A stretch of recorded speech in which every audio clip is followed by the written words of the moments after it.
हूँ, हम create company करते हैं। इसमें सिर्फ हम ऑप्शन जो ऑन रखेंगे वो इंटरेस्ट का, सिर्फ हम उसका ही इम्पैक्ट समझने वाले हैं। तो चलिए कंपनी का नाम हम इंटरेस्ट रख देते हैं।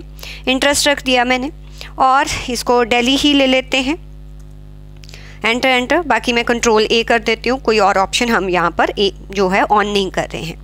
आपने क्या करना है कि जैसे ही आपके सामने वो फीचर्स ओपन होते हैं तो यहाँ हम जीएसटी भी नहीं कर रहे हैं, मैं सिर्फ आपको जो है वो इंटरेस्ट का पहले कॉन्सेप्ट समझाऊंगी, फिर उसके बाद जीएसटी पर जंप करेंगे। तो यहाँ पर इंटरेस्ट कैलकुलेशन या दोनों ऑप्शंस को आप येस करेंगे। जैसे ही आप येस करेंगे आपको ये वाला ऑप्शन जो है वो विजिबल होगा। आप इंटरेस्ट को येस कीजिए और कंट्रोल ए कर दीजिए, बस इतना करना है आपने, राइट। इससे क्या होगा कि ये कैलकुलेशन हम क्यों करते हैं, मान लो मेरा डेटर है, अगर मैं उसको 10 डेज़ का क्रेडिट देती हूँ तो मीन्स 1 अप्रैल को ट्रांजैक्शन हुई है, 10 डेज़ का क्रेडिट दिया अगर मैंने, तो 11 डे को उसने मुझे पेमेंट करनी है। बट अगर वो 11 डे को मुझे पेमेंट नहीं करता है एंड आफ्टर दैट मुझे पेमेंट करता है, 1 मंथ करता है या 2 मंथ्स के बाद वो पेमेंट करता है, तो ऑब्वियसली उस पर कोई इंटरेस्ट का कंपोनेंट मैं चार्ज करूँगी। तो उसके लिए क्या मैं वो मैन्युअली करूँगी? नहीं, टैली में वो ऑटोमेटिकली कैसे एडजस्ट होता है इंटरेस्ट, उसके बारे में बात करने लगे हैं। तो चलिए एक एग्जांपल लेते हैं। मान लीजिए कि मेरा कोई सन्ड्री डेटर है, ठीक है, सपोज मेरा कोई सन्ड्री डेटर है, मिस्टर ए है, राइट। उसको मैं मिस्टर ए को, मेरा सन्ड्री डेटर है, मैं उसको 10,000 की कोई सेल करती हूँ, राइट, और उस पर मैं 10 डेज़ का क्रेडिट देती हूँ। अगर वो 10 डेज़ में नहीं जो है अमाउंट देता तो मैं उसको बोलती हूँ कि देख भाई, अगर आप 10 डेज़ के बाद मुझे पेमेंट नहीं करोगे तो 11 डे से आपको इंटरेस्ट लगना स्टार्ट हो जाएगा। जहाँ मैं ये कहती हूँ कि भाई आपको 10 डेज़ में पेमेंट करनी है। ट्रांजैक्शन कब हुई है? 1 अप्रैल को। थोड़ा ध्यान से सुनिए, 1 अप्रैल को ट्रांजैक्शन हुई है और आपको 10 डेज़ मतलब 11 को पेमेंट करनी है। नहीं करते तो 12 से आपको इंटरेस्ट लगना स्टार्ट हो जाएगा। अब आपको 11th इंक्लूड करनी है या नहीं करनी, वो ऑप्शन बीच में है, वो वहीं पर डिस्कस करेंगे। तो मैंने कहा कि 12th को मैं आपको इंटरेस्ट लगाऊंगी। 12 से अगर आप 1 मई को पेमेंट करते हो तो 1 मई जिस दिन पेमेंट हुआ है इसको इंक्लूड करना है या नहीं करना, इसको इंक्लूड करना है या नहीं करना, ये ऑप्शन आपके टैली में होते हैं।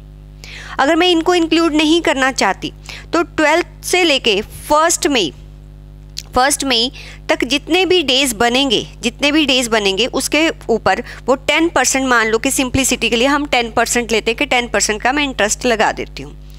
तो 10,000 पर 10%, वो पूछेगा भाई जो आप 10% बता रहे हो ये 10% कितने हैं? 30 डेज़ के लिए, 365 डेज़ के लिए है, 1 ईयर 1 कैलेंडर ईयर के लिए है। तो वहाँ पर अगर ऑप्शन दिया जाता है कि 30 डेज़ के लिए है तो इन बिटवीन जितने भी डेज़ बनते होंगे 12 अप्रैल से लेके 1 मई तक जितने भी 28-29 डेज़ बनते होंगे तो वो 29 डेज़ का डिवाइडेड बाय 30, बिकॉज हमने उसको बताया कि 10% फॉर 30 डेज़। तो अगर ये 50 डेज़ का बीच में पीरियड बनता होगा तो मल्टीप्लाई बाय 50 करेगा एंड डिवाइडेड बाय 30 करेगा। तो जो भी उसको आप इंस्ट्रक्शन कर दोगे। अगर आप कहते हो कि 10% फॉर 365 डेज तो यहाँ डिवीज़न किससे होगा? 365 से डिवीज़न होगा। तो ये आपको कंपोनेंट जो है वहाँ पर बताना पड़ता है कि आप 10% जो रेट बता रहे हो वो कितने डेज़ का, ईयर का, कैलेंडर ईयर का। कैलेंडर ईयर का मतलब कि अगर उस ईयर में 366 डेज़ होंगे तो वो 366 से डिवाइड करेगा। अगर उस कैलेंडर ईयर में 365 डेज़ होंगे तो वो 365 से डिवाइड करेगा। तो ये कुछ कंपोनेंट होते हैं इंटरेस्ट के जो हमें बताने पड़ते हैं। तो चलिए जो मैंने यहाँ पर लिखा है टैली में कैसे होगा उसको करते हैं। क्या करेंगे, हम डायरेक्टली वाउचर से ही ये एंट्री पास करेंगे। मैं वाउचर पे जाती हूँ, मुझे क्या करना है, सेल करना है। तो मैंने F8 प्रेस किया। पार्टी नेम, मेरी पार्टी का नाम क्या है, ए लिमिटेड, तो मैंने ए लिमिटेड दे दिया। ये मेरा क्या है, ये मेरा सन्ड्री डेटर है, सन्ड्री डेटर दे दिया। बिल बाय बिल, यहाँ पर मैं येस कर रही हूँ। अगर नो करती हूँ तो उससे भी इंटरेस्ट में इम्पैक्ट आता है, वो मैं अभी बता दूंगी आपको। कहता है आप कितने दिन का क्रेडिट डेज देना चाहते हैं, कितने दिन का क्रेडिट डेज देना चाहते हैं, यहाँ पर भी दे सकते हैं और ड्यूरिंग वाउचर एंट्री भी दे सकते हैं। लिखा है ना कि check for credit days during voucher entry, नहीं चेक करना तो नो करो। अगर हम कहते हैं कि ड्यूरिंग जब हम वाउचर एंट्री कर रहे हैं तब चेक करना है तो येस कर दो। मान लो मैं कहती हूँ कि नहीं मुझे चेंज नहीं करना, मैं 10 डेज़ का दे रही हूँ तो 10 डेज़ ही रहेगा, मुझे कोई चेंजेस नहीं करना, तो मैं यहाँ 10 डेज़ दे रही हूँ और यहाँ नो, कोई चेक नहीं करूँगी। एक्टिवेट इंटरेस्ट कैलकुलेशन, हाँ जी हमें एक्टिवेट करनी है, तो वही है calculate interest transaction by transaction. Transaction by transaction का मतलब क्या होता है कि मान लो कि ए लिमिटेड को आपने 3 ट्रांजेक्शन्स करी हैं, ए लिमिटेड को आपने 3 ट्रांजेक्शन की हैं। एक ट्रांजेक्शन की है 1 अप्रैल को, एक ट्रांजेक्शन की है 10 अप्रैल को, और एक ट्रांजेक्शन की है आपने अराउंड 15 अप्रैल को, मान लीजिए, ठीक है। हर ट्रांजेक्शन के लिए आप 10 डेज़ का जो है वो उसको क्या देते हो, क्रेडिट पीरियड देते हो। ट्रांजेक्शन मतलब इसका देखेगा कि 10 डेज़ हो गए कि नहीं, 10 डेज़ हो गए कि नहीं। ये तब भी हो सकता है अगर आप अपनी एंट्री को बिल बाय बिल मेंटेन करते हो, अगर नहीं करते तो वहाँ पर आप जैसे नो कुछ नहीं करोगे भी तो कोई इम्पैक्ट नहीं आएगा। तो इसका 10 अप्रैल से 10 डेज़ के बाद वो करेगा, इसका 15 से करेगा। अगर आपने बिल बाय बिल बनाया ही नहीं है तो वो सीधा देखेगा कि भाई ए लिमिटेड का बैलेंस कितना है, वो बैलेंस पर इंटरेस्ट लगा देगा, ठीक है, वो बैलेंस पर इंटरेस्ट लगा देगा। मैं आपको दिखाती हूँ, देखो अगर हम इसको यस करते हैं, यस करते हैं, ठीक है, override parameter for each transaction, मतलब कि जब हम ट्रांजेक्शन को पास कर रहे हैं कि उस टाइम आप पैरामीटर चेंज करना चाहते हो तो वहाँ पर भी हमें पूछेगा, हम कहते नहीं वहाँ हमें चेंज नहीं करना तो आप इसको नो रहने देंगे। Include transaction date for interest calculation, इसका मतलब समझो ये नो किसके लिए है, फॉर अमाउंट एडेड। अगर यहाँ पर नो है तो इट मीन्स कि जो 1 अप्रैल की डेट है उसको काउंट नहीं करेगा इंटरेस्ट में। बट अगर मैं इसको यस कर देती हूँ तो जब इंटरेस्ट कैलकुलेट होगा तो 1 अप्रैल की डेट को भी कैलकुलेट करेगा। मतलब अगर ये नो है, जैसे मैंने पहले आपको एग्जांपल दिया कि मैंने 1 अप्रैल को ट्रांजैक्शन की, 10 डेज़ का क्रेडिट दिया तो 11th तक उसको पेमेंट करनी है, तो 12 से वो काउंट करना स्टार्ट करेगा। बट अगर मैं वहाँ पर यस कर देती हूँ तो 1 को भी इंक्लूड करेगा, 10 डेज़ मीन्स 1 भी इंक्लूड है, तो 1 से लेके 10 मतलब 10 अप्रैल तक करनी है, तो 11 से वो इंटरेस्ट कैलकुलेट करेगा, स्टार्ट कर देगा, राइट। अगर हम उसको ये कहते हैं कि नहीं भाई अगर तू 10 डेज़ में पेमेंट नहीं करता है, अगर तू 10 डेज़ में पेमेंट नहीं करता तो जिस दिन ट्रांजैक्शन हुई थी उसी दिन से तुझे जो है इंटरेस्ट लगना स्टार्ट हो जाएगा। तो वहाँ नो करोगे तो वो 2nd से लगाएगा, वहाँ यस करोगे तो 1 अप्रैल से इंटरेस्ट को कैलकुलेट करना स्टार्ट कर देगा। This is the difference, practically देखेंगे। ऐसे ही फॉर अमाउंट डिडक्टेड, नो का मतलब होता है कि जिस दिन पेमेंट आ गई उस दिन का डे काउंट ना करें, राइट। और यस का मतलब होता है कि नहीं, इसमें उल्टा है कि अगर नो करते हैं तो जिस दिन पेमेंट आई है उस दिन का दिन भी इंक्लूड करेगा।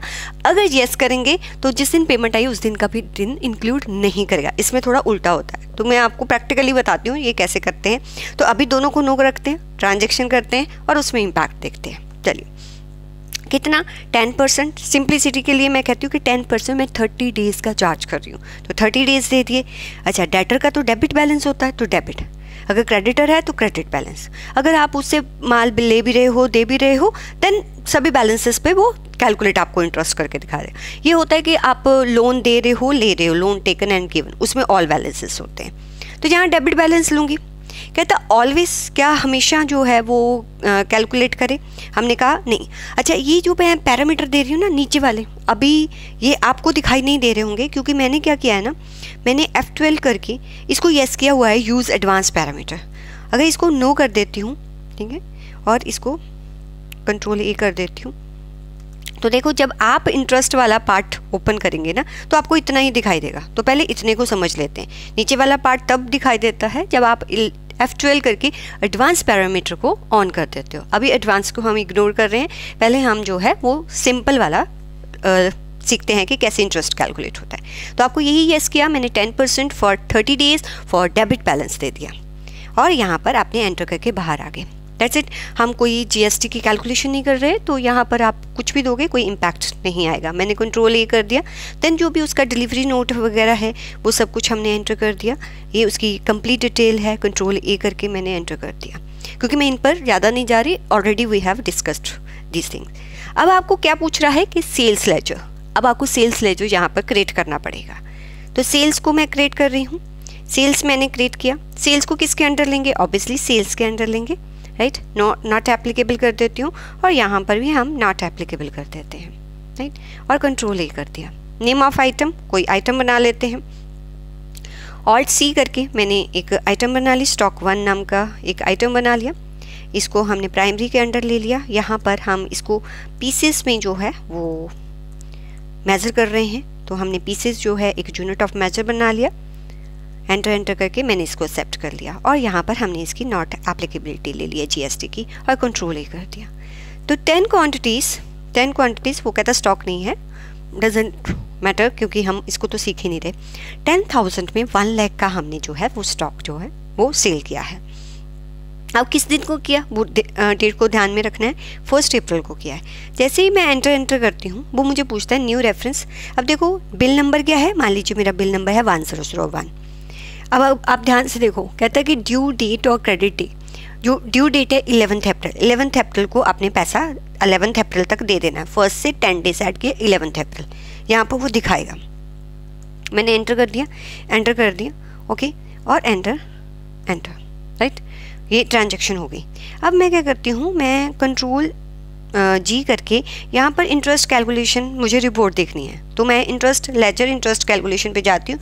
मुझे ए लिमिटेड की देखनी है, तो ए लिमिटेड का 1 अप्रैल में तो कोई इंटरेस्ट ड्यू नहीं होगा, ऑब्वियसली वो 10 डेज़ के बाद ड्यू होगा। एजुकेशन वर्जन है तो हम ऐसे करते हैं, मई का देखते हैं, मई तक कितना इंटरेस्ट उसका बन जाएगा।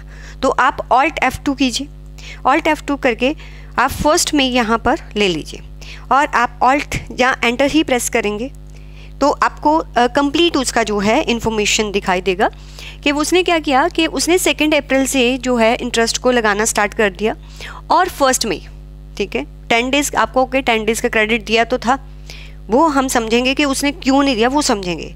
अभी मैंने कोई एडवांस पैरामीटर जो है ऑन नहीं किया था, ठीक है। तो दैट्स वाई अगर आप 11 अप्रैल तक नहीं देते हो, पेमेंट नहीं करते हो, तो वो क्या करेगा 2 अप्रैल से जो है इंटरेस्ट लगाना स्टार्ट कर देगा। अब 2 अप्रैल से क्यों लगाया, 1 से क्यों नहीं लगाया, वही बात आ गई कि मैंने आपको क्या बोला था। मैं बैक पे जाते हैं, वाउचर्स में मैं पेज अप करके उस एंट्री को ओपन कर लेती हूँ।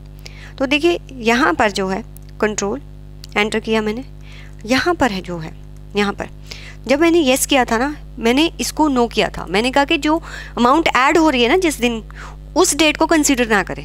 अगर आप इसको येस कर दोगे ना तो 1 अप्रैल से इंटरेस्ट को लगाना स्टार्ट कर देगा। देखें एक बार, येस कर दिया, ठीक है, और कुछ चेंजेस नहीं किए, दैट्स इट, कंट्रोल ए कर दिया। और अब आप क्या करें, आप अब रिपोर्ट को देखें, इंटरेस्ट कैलकुलेशन की रिपोर्ट को देखें, ऑल्ट जी करके यहीं पर रिपोर्ट्स वगैरह सारी दिखती हैं, ठीक है। हमने रिपोर्ट देख ली, एंटर किया, तो आप देखिए 1 अप्रैल को भी बीच में उसने काउंट किया है। ये उसका रेलिवेंस है येस और नो करने पर। अच्छा, 1 अप्रैल से लेके 1 अप्रैल तक ही है, क्योंकि अगर आप ऑल्ट F2 करेंगे ना 1 अप्रैल से लेके 1 मई तक देखेंगे, तब आपको दिखाएगा कि 1 अप्रैल से 1 मई 31 day 10%, this is the amount, right. तो 1 मई को भी इंक्लूड किया है। अब क्या करते हैं हम, मैं एस्केप करके बैक में जाती हूँ, ठीक है, इसी में बैक स्पेस करके कंट्रोल एंटर करके अब हम क्या करते हैं, एंटर करके मैं इसको भी यस कर देती हूँ और इसको भी यस। अभी क्या था पीछे, ध्यान से देखा आपने, 1 अप्रैल से 1 मई 31 डेज मीन्स 1 मई जिस दिन मैं पेमेंट भी करूँगी उस दिन को भी इंक्लूड करेगा। अगर यहाँ पर अगर आप पेमेंट करते हैं, अभी पेमेंट किया नहीं है ना, तो यहाँ पर वो दिखाएगा नहीं, बट फिर भी मैं आपको यस करके बताती हूँ। कंट्रोल ए कर देती हूँ और कंट्रोल ए और ऑल्ट जी करके आप इंटरेस्ट कैलकुलेशन की रिपोर्ट देखें और ऑल्ट F2 करने की ज़रूरत नहीं, एंटर करेंगे और ऑल्ट F2 करके मैं अगर 1 मई ले लेती हूँ तो 1 मई, ठीक है। अगर 1 मई को पेमेंट हो जाता ना तो ये इसको कंसीडर नहीं करेगा, अभी करेगा क्योंकि अभी तो हमने पेमेंट करी नहीं, तो इसका ये रेलिवेंस है। मीन्स वहाँ पर जो यस करते हैं, जब आप उसको नो रहने देते हैं तो वो कंसीडर करता है उस डेट को जिस दिन अमाउंट आपने पे की है, आपने नहीं मीन्स आपके डेटर ने आपको अमाउंट पे की है। अगर आप उसको जो है वो येस करते हो तो वो इंक्लूड नहीं करता है, उसमें उल्टा होता है, ठीक है। ये है आपका एडिशन का और नॉन एडिशन का। ये देखो मैं आपको बताती हूँ, for amount added no, no का मतलब उस दिन को इंक्लूड नहीं करे, राइट। यस का मतलब जिस दिन ट्रांजैक्शन हुई है उस दिन को इंक्लूड करें। नो, जिस दिन पेमेंट हुई है उस दिन को इंक्लूड, इसके नो का मतलब ये उस दिन को इंक्लूड करें। अगर यस का मतलब उस दिन को इंक्लूड ना करें, मतलब इसका ऑपोजिट है वो जो हमने किया है। तो एक बार करके देखेंगे जब पेमेंट करेंगे। तो ये दोनों का रेलेवेंस है। अब आप कहो कि 1 अप्रैल से ही तो कैलकुलेट करता है, उसको 10 डेज़ के बाद कैलकुलेट करना चाहिए। तो उसके लिए आपको क्या करना पड़ेगा, मैं स्केप करके इसी स्क्रीन पे आ गई अपने ट्रांजैक्शन वाले, यहाँ पर कंट्रोल एंटर करके जब आप इंटरेस्ट कैलकुलेशंस पे आते हो, यहाँ पर ध्यान से सुनो, अभी मैं इन दोनों को नो कर देती हूँ। देखो इस नो का मतलब क्या है, इस नो का मतलब उस दिन को इंक्लूड करें। दोनों को नो कर दिया मैंने, और आपने F12 प्रेस किया। जैसे ही आप F12 प्रेस करेंगे, कॉन्फ़िगरेशन कहता है क्या एडवांस पैरामीटर इंक्लूड करने, यस। अब ये स्क्रीन आ जाएगा आपके पास, और आपने एंटर किया 10% 30 डेज़ का डेबिट बैलेंस पर। अब आपको बताएंगे एप्लीकेबिलिटी, कहता है ऑलवेज एप्लीकेबल हो किस डेट से, जिस दिन ड्यू हो रहा है, due date of invoice. Due किस दिन हो रहा है, हमने उसको 10 डेज़ का, effective date of transaction means जिस दिन से ट्रांजैक्शन हुई है उसी दिन से कैलकुलेट करना स्टार्ट कर दे। This is that. अगर आप इफेक्टिव डेट लोगे, चाहे आपने क्रेडिट डेज दिए भी हैं, तब भी वो जो है फर्स्ट डे जिस दिन ट्रांजैक्शन आपका हुआ है उस दिन से जो है वो इंटरेस्ट को कैलकुलेट करना स्टार्ट कर देगा। ड्यू डेट ऑफ इनवॉइस का मतलब क्या होता है कि जिस दिन इनवॉइस ड्यू हो रहा है उस दिन से वो क्या करेगा, वो इंटरेस्ट को कैलकुलेट करना स्टार्ट करेगा। तो अब मैंने ड्यू डेट ले लिया यहाँ पर और मैंने एंटर कर दिया। अच्छा, क्या कहता वो राउंड ऑफ करना है, हमने कहा हाँ नॉर्मल राउंडिंग कर दे 1 रुपये तक, बस। नीचे वाला जो पार्ट है बाद में। इतना समझ में आ गया कि अगर आपने ड्यू डेट से लेना है तो यहाँ एडवांस पैरामीटर्स में आपको सेटिंग करनी पड़ती है, और मैंने कंट्रोल ए कर दिया, राइट। अब आप दोबारा से Alt G करके इंटरेस्ट कैलकुलेशन वाला लेजर देखेंगे। एंटर किया मैंने, और Alt F2 करके 1 अप्रैल से मैंने 1 मई देखा और एंटर किया। अब देखो अब किस दिन से वो कैलकुलेट कर रहा है। मैंने वहाँ नो किया था कि अमाउंट ऐड ना करे, तो फिर 1 अप्रैल उसने काउंट नहीं किया। उसने 2 से 10 डेज देखे, 11 तक डेट बन रही थी, 11 के बाद 11 तक नहीं पे किया, उसने 12 से स्टार्ट कर दिया। 12 से 1 मई तक 20 डेज अब बन रहे हैं। 20 डेज पर 10% उसने कैलकुलेट करके दिखा दिया आपको कितना। आप कर सकते हो कि 10,000 पर 10% से 20 days, 20 multiply by 20 divided by 30 करो, यही अमाउंट आएगा, राइट। तो ये हो गया कि अगर आपने ड्यू डेट से लेना है, राइट। अब मैं कहती हूँ कि जो भी डेटर है, मैं उस डेटर को बोलती हूँ, देख 1 अप्रैल को तेरी ट्रांजैक्शन हो रही है, राइट, और आपको 10 डेज़ का मैं क्रेडिट दे रही हूँ।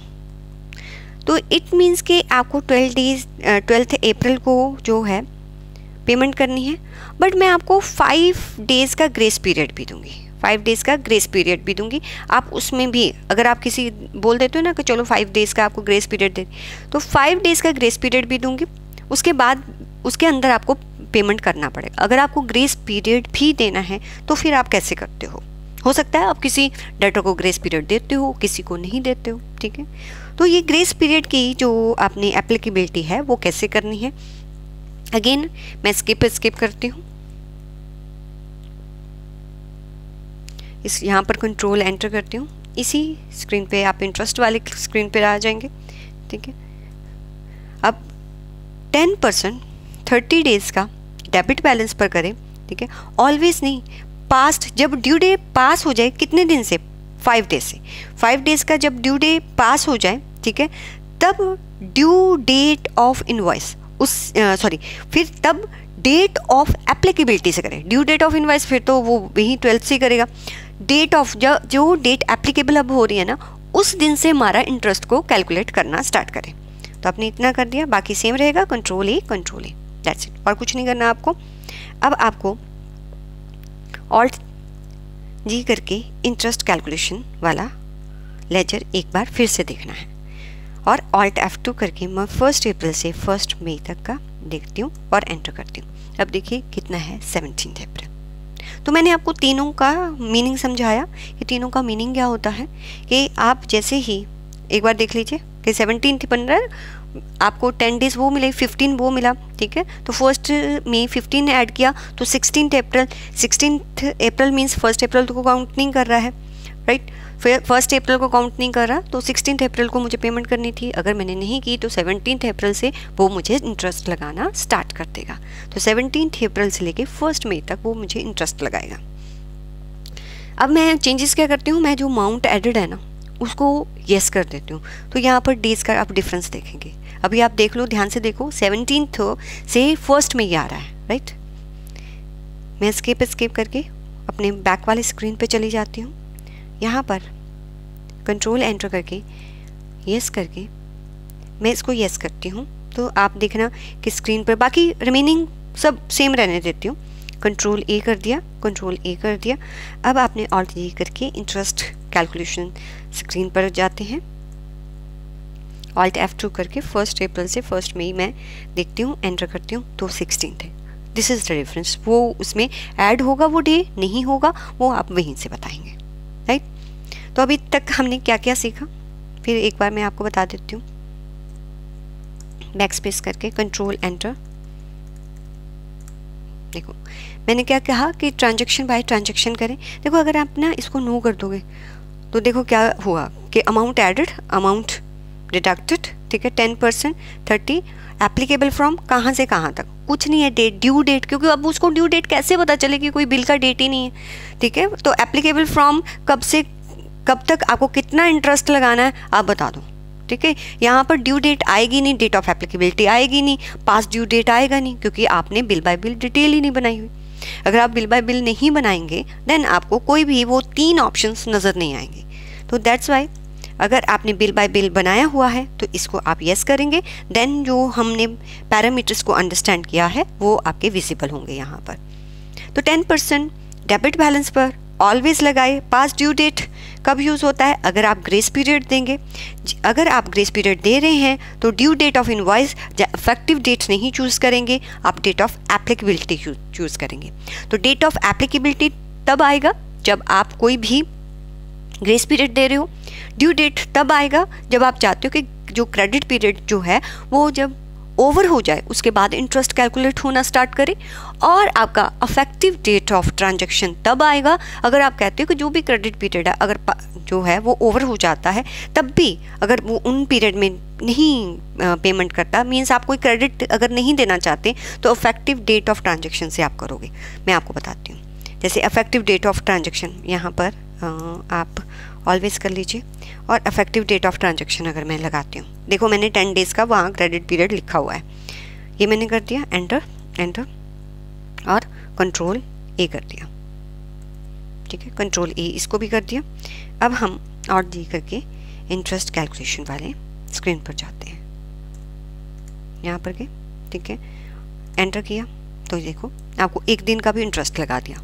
मीन्स आप अगर क्रेडिट अफेक्टिव डेट दोगे ना तो मीन्स क्रेडिट पीरियड दिया भी है तब भी वो कैलकुलेट करता रहेगा उस पर, राइट। तो ये होता है अफेक्टिव डेट, मीन्स जिस दिन से आपने उसको दिया है, जो भी आपने माल भेजा है तो उस दिन से कैलकुलेट करें। अगर वहाँ पर येस नो करोगे तो 1 अप्रैल फिर नहीं लेगा, वो ऊपर वाला ऑप्शन जो है अगर वो येस नो करोगे। चलिए अब एक और ऑप्शन समझते हैं, इसमें यहीं पर आ जाते हैं। एक होता है आपका कि मान लीजिए परचेज़ का एक बार करते हैं, इसको मैं कंट्रोल ए कर लेती हूँ और इसको कंट्रोल ए करके इस एंट्री को सेव कर लेते हैं। अब परचेज़ की एंट्री करते हैं क्योंकि उसके लिए मुझे अब परचेज़ में क्या होता है कि आपने कोई भी मान लीजिए स्टॉक जो है वो बाय किया, जो आपका सप्लायर है उसने 1 अप्रैल को आपको बिल भेज दिया, अगर बट आपने उस बिल को 5 अप्रैल को रिसीव किया, या क्योंकि यहाँ हमारे एजुकेशनल मोड में आएगा नहीं, 5 अप्रैल नहीं आएगा, तो हम देख लेते हैं कि हमने 2 अप्रैल को रिसीव किया। बट जो हमें वो क्रेडिट पीरियड दे रहा है, अगर वो क्रेडिट पीरियड हमें 10 डेज़ का दे रहा है तो वो 1 में इसी कैलकुलेट करना स्टार्ट करेगा। जिस दिन मैंने वाउचर एंट्री की है उस दिन से तो थोड़ी स्टार्ट करेगा। तो इफेक्टिव डेट और वाउचर डेट को कैसे डिफरेंट करेंगे, मीन्स हम वाउचर उस दिन डाल दें जिस दिन हमें गुड्स रिसीव हुई हैं, बट जो हमारा क्रेडिटर है वो उस दिन से इंटरेस्ट कैलकुलेट करेगा जिस दिन उसने बिल या इनवॉइस को रेज किया है।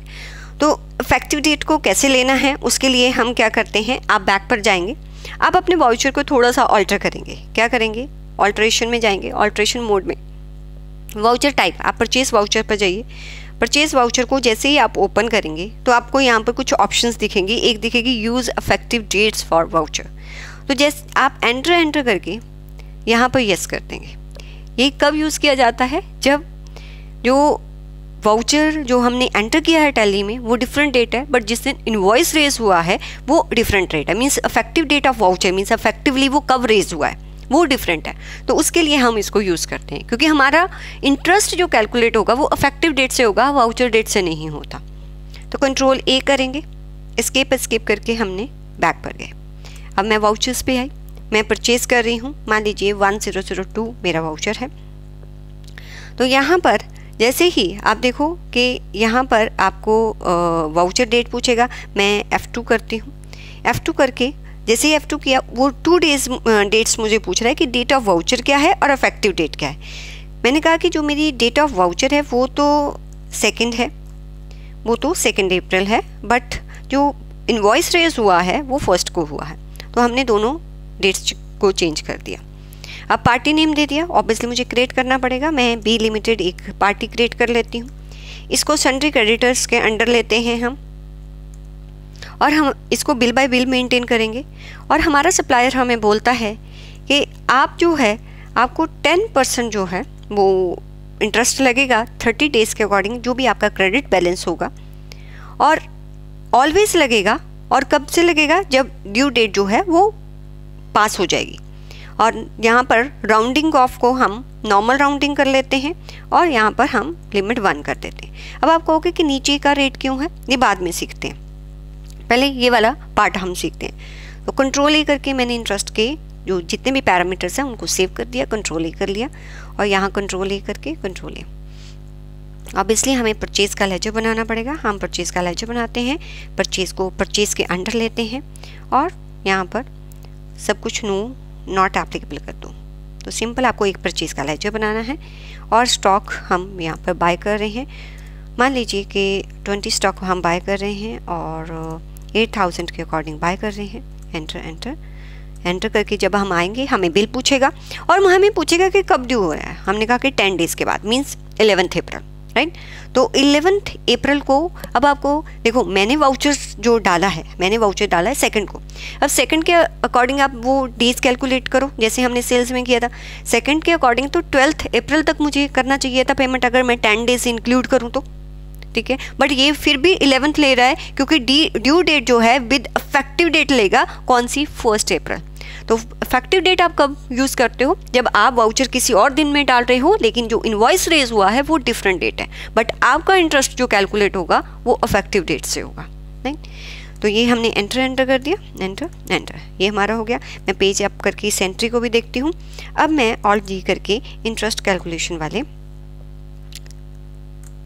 स्क्रीन पे जाती हूँ। बी लिमिटेड का मुझे इंटरेस्ट देखना है।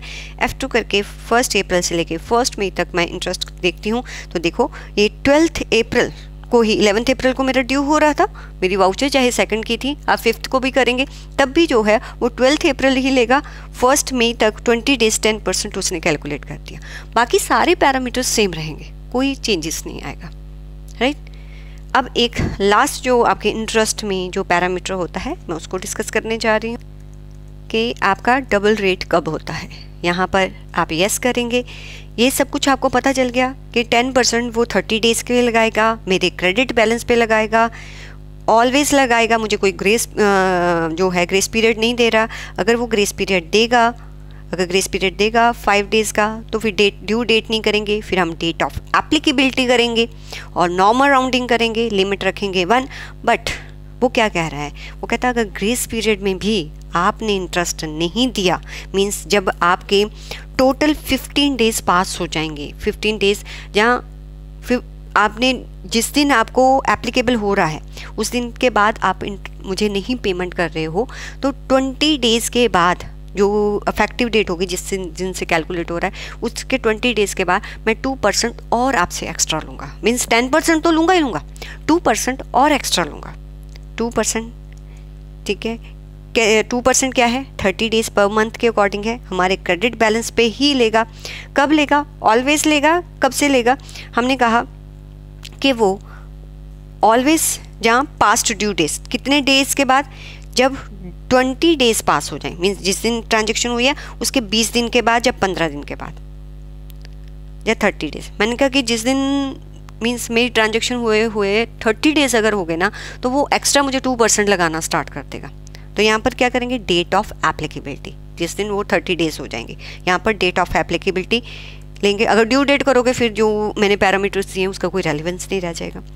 नॉर्मल राउंडिंग 1 करेगा, कंट्रोल ए कर दीजिए और कंट्रोल ए कर दीजिए और कंट्रोल ए कर दीजिए। ये हो गया। अब हम एक बार रिपोर्ट देखते हैं हमारी इंटरेस्ट कैलकुलेशन, लेजर का interest calculations, B limited, alt F2 करेंगे, 1 अप्रैल से लेके 1 मई तक एंटर करेंगे। तो देखिए ये 10% है। 10% क्यों है, क्योंकि देखो ग्रेस पीरियड दिया था, अभी तक तो 15 डेज है, मैंने उसको बोला कि 30 डेज हो जाएंगे। जब 30 डेज पास्ट, जब जो भी ड्यू डेट पास होने के बाद 30 डेज और, जो ड्यू डेट है उसके पास होने के बाद 30 डेज और लेगा, तब 2% लगाएगा। इट मीन्स मुझे क्या करना पड़ेगा, ऑल्ट F2 करके 1 जून देखो, तो 1 जून से तो 17, जब ड्यू कितना दिया था, 10 डेज का हमने क्रेडिट पीरियड दिया था, हमने और कितना ग्रेस पीरियड दे दिया, 30 डेज का, मीन्स 40 डेज। जब 1 अप्रैल में 40 डेज आप ऐड करके देखो, 12 मई से वो कैलकुलेट कर रहा है, 12 मई से 1 जून तक, फिर आपको एक्स्ट्रा 21 डेज का 2% और लगेगा। तो ये दोनों को ऐड करके फिर वो टोटल इंटरेस्ट आपसे चार्ज करेगा। तो अगर आपको कुछ दिन के बाद कुछ एक्स्ट्रा अमाउंट भी लगानी है जहाँ आप पर लगती है, तो उसको कैसे अकाउंट फॉर करना है, वो ऐसे करना है, राइट। तो दिस इज़ ऑल अबाउट कि आपके इंटरेस्ट पैरामीटर में क्या क्या आता है। एक बार आप फिर से समझ लीजिए, मैं इसको यस करती हूँ। This is the interest parameter, transaction by transaction करना है। अगर बिल बनाया है तो ट्रांजेक्शन बाय ट्रांजेक्शन कीजिए। यहाँ पर यस नो करना है, डिपेंड अपॉन डेट को इंक्लूड करना है या नहीं करना है। 10% 30 डेज, अगर पास्ट ड्यू डेट है तो जो भी ड्यू डेट होगी उसमें 5 डेज का और वो ऐड करेगा, फिर उस दिन से एप्लीकेबल करना स्टार्ट करेगा। अगर आप एक्स्ट्रा कुछ लगाना चाहते हैं तो यहाँ मैंने कहा कि जब पास्ट ड्यू डेट, जो ड्यू डेट दी हुई है, ठीक है, जो भी ड्यू डेट आपका 12 अप्रैल बन रहा है उसमें 30 डेज और ऐड करेगा, उसके बाद जो है वो 2% एक्स्ट्रा आपको चार्ज करना स्टार्ट कर देगा, राइट। तो ये जो है एप्लीकेशन आपने एक बार करके देखनी है इंटरेस्ट की। अब मैं आपको बताने जा रही हूँ कि आपने इंटरेस्ट को अपने जो टैली में है वो कैसे